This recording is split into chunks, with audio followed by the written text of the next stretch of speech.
Priscilla Heine, who studied at various institutions, including the Art Students League, Bennington College, Parsons School of Design at the New School, and the School of the Museum of Fine Arts at Tufts University.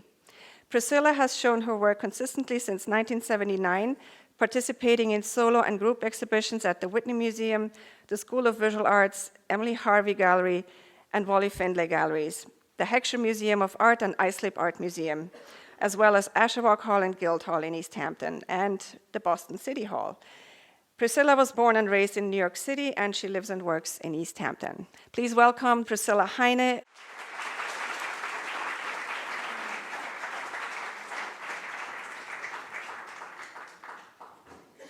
Good evening, and thank you for coming. I want to thank the Parrish for a beautiful show. I'm so happy to be here. Thank you, Corinne. Thank you, Alicia. Thank you so much, Terry. It's very exciting to be here. This work is from 1998.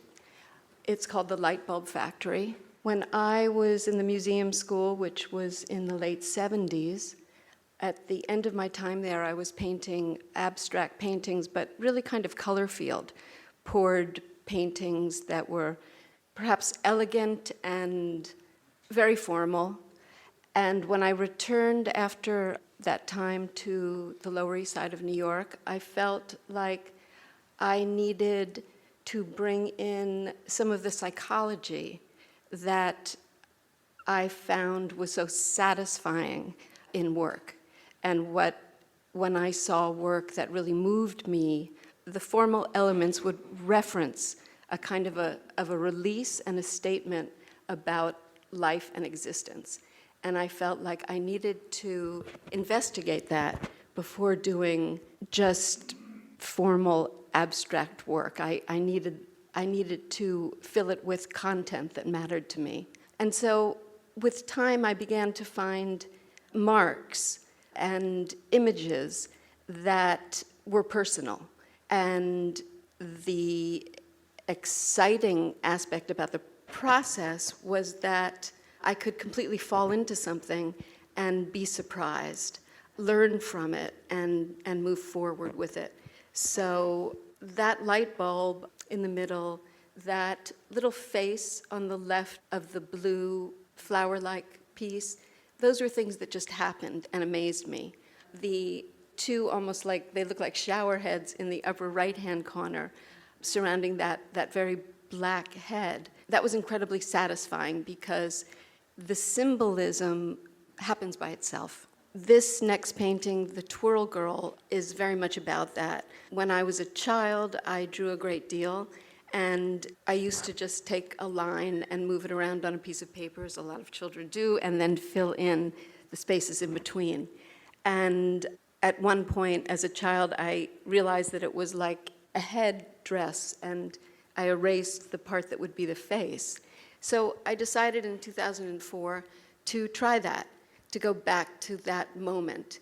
And what came out was, I think because of the line and because of the empty spaces inside and outside, everything began to float. And once again, the mark making became kind of symbolic to me. At one point, these round lines became potholes of appetite, I could call them. And then the way that one shape could intersect with another had a kind of a power, and I found that fascinating and satisfying. These were two of a series called The Voting Machine. I heard about a book that there was a woman who, in Afghanistan, who went into the far reaches, into the countryside, with a little machine. And she would go into people's homes and open it up, and the people there could vote. And so these are voting machines, as we were having our issues with voting back then, and this is what I came up with. And once again, the idea of how the paint can combine with what the marks are and become something, in a sense, bigger than me, bigger than what I could do if I set about doing it. So I'm very involved in process, and I'm very involved in hoping to be surprised, that if a painting grabs me and makes me wonder, then it's successful for me. And this painting was going this way and that until that little red shape up there became a face. And there's, for me, beauty, I like it when it's a little homely. And that's reminded me of some kind of a cartoon figure that is definitely a person. And I think that person being in the midst of an environment like that, it felt like love, because it felt like something that one can't really put one's finger on, but is compelling and satisfying. So this was the first sculpture that I did, called Pick Me a Place. I decided that I wanted to bring in a physicality about things that were in my life. And I was kind of taken by cosmetic containers, in that I would buy cosmetics sometimes and they would feel like a little jewel, and it would be full of the hope that it was going to do something wonderful, and then it would be over, it would be empty, and I wanted not to throw it away, but to, in a sense, to stuff it in an emotional way. And so I started stuffing containers with glassine paper, and then eventually with rags and fabric. Up in the upper right-hand corner, that is a jar of bath salts, the black soap bath salts, which I found so beautiful. That's a mortar and a pestle, which I had gotten at a wonderful Middle Eastern store. And I found that physically just playing and putting these things together had a meaning. And that opened up a whole new world for me. I think I mentioned in the film, that wonderful film that was put together for this exhibition, that I have a thing about calla lilies from an experience that I had of being surrounded by them in a restaurant. And so I started to work with the lily as a tool. And this is a painting that was very exciting for me because I had no idea where it was going. And it was an exciting dialogue to walk in and try and understand what it was all about. Speaking about the psychology, it captured a good deal about how I felt about life. And this is almost like a seed pod that existing underneath this, these glorious lilies springing up. So this is one of my favorites, Under the Lilies. I got 2 large canvases, 68 by 108, that someone was actually throwing away. And one of them was already covered with canvas, and the other was empty. This was the one that was covered with canvas. It came into my studio, and I couldn't even stop myself. These images flew out of me. I've had a love affair with a lake up in Vermont called Shadow Lake that I painted for years. It was my muse. I went to it so often to look at and try and understand things that after a while it was imbued with a lot of power. So this is Shadow Lake, and all of these things just came out. That's my husband up on the upper right, and a house next to him, which is at the end of the lake, that really is there. There's a wedding cake, there's people, there's clouds, there's clowns, and it was very satisfying because it painted itself. This is another one of those sculptures made with glassine and a beauty container out of the box. And again, I'm amazed by when we touch something and we have the intent to make something gets made, and that it has an identity and a kind of a power. It's like, here's this simple thing, but the formal aspect translates into a kind of an identity. So that's a favorite. This is a more recent one, Help on a Fine Day. I very much look for release of energy and joy, and as well as movement, and a kind of a comical, whimsical way. And for me, this image does that.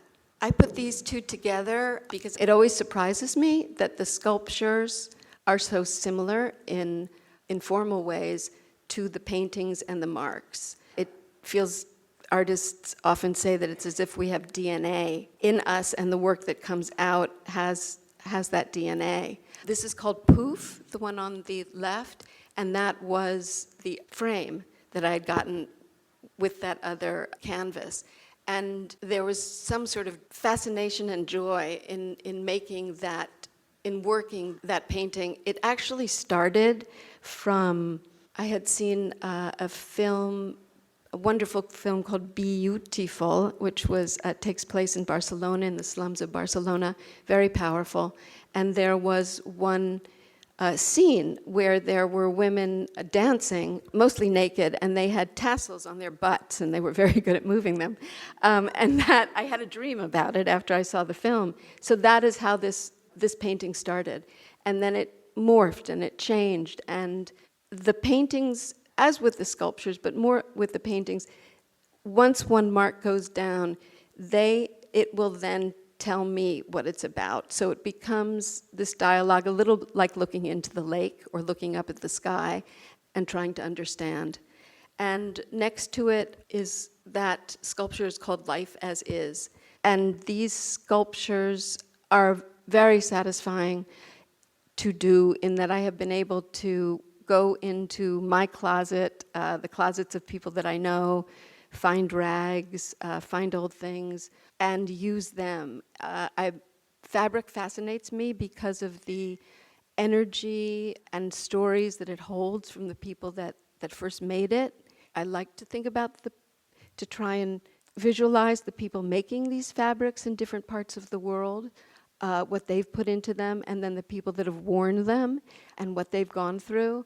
And I think it's that act of the stuffing of things, and then the breaking out and the release, again, the release, the bondage and the release, that I feel is a good deal of what we go through in a life as well as humanity. This is the engine room, which is in the exhibition. And again, I don't directly put people into my work. When I do, it looks contrived to me, but they appear.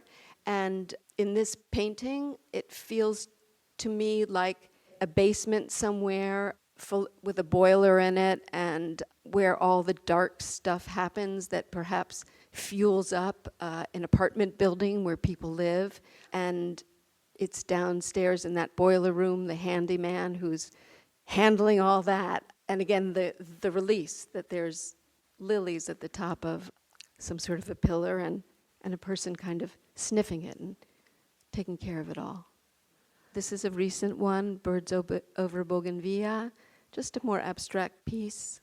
This is Cooking in Her Bathrobe. I took an old bathrobe that someone had worn for a very long time, and I wound it and dipped it, and all of these lilies popping out. It is sitting on top of it's a Lazy Susan from India, so the piece actually goes around. And there's a tagine in there, the bottom of a tagine. I love food, I love making food, I love the process of it. I love cooking, and I find when I cook, it's very much like painting for me. It's very process-oriented and full of delight. Share the light. This is one, I love line, drawing, color, and I so much enjoy the process of how they work together and what comes about.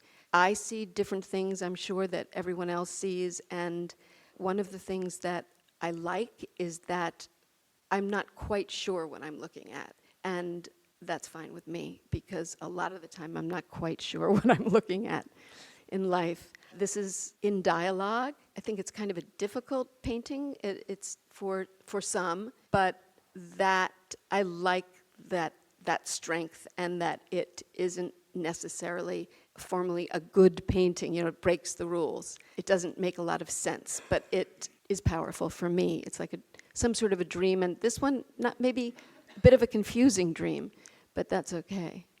A dream nonetheless. Iconic heart. Wetlands.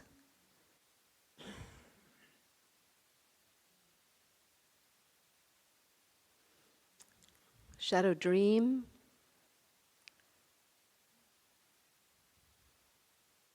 2 vessels.